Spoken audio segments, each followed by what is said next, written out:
কুষ্টিয়া দৌলতপুর উপজেলার জেএমজি মাধ্যমিক বিদ্যালয়ের ২০২৪-২৫ শিক্ষাবর্ষের ছাত্রী ইসরাত জাহান শিক্ষকদের ভুলের কারণে বসতে পারছেন না এসএসসি পরীক্ষায়। দৌলতপুর প্রতিনিধি মোহাম্মদ বাপ্পি হোসেনের প্রতিবেদনে দেখুন বিস্তারিত।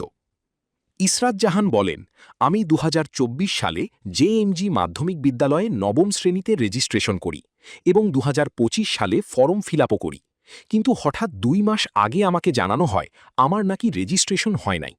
পরে বিদ্যালয় কর্তৃপক্ষ আমার কাছে থেকে অতিরিক্ত টাকা নিয়ে সব ঠিক করে দেওয়ার কথা ছিল।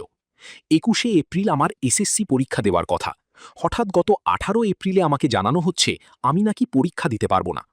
কেন এমন হলো তার আমি দৌলতপুর উপজেলা মাধ্যমিক শিক্ষা অফিসার ও জেলা শিক্ষা অফিসারের মাধ্যমে যশোর শিক্ষা বোর্ডে তদন্ত চাই এবং যে শিক্ষকদের এখানে গাফিলতি আছে তাদের বিচার চাই, কারণ শিক্ষকদের গাফিলতির কারণে আমার জীবন থেকে ২টা বছর নষ্ট হয়ে গেছে।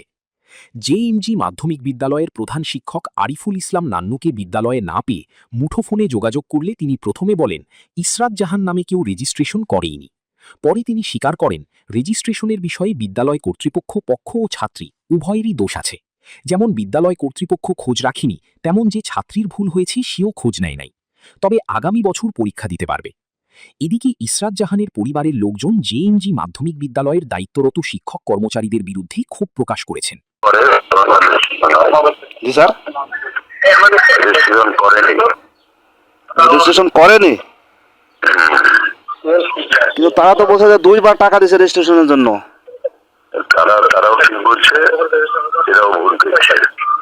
ভুলটা কারা করছে স্যার?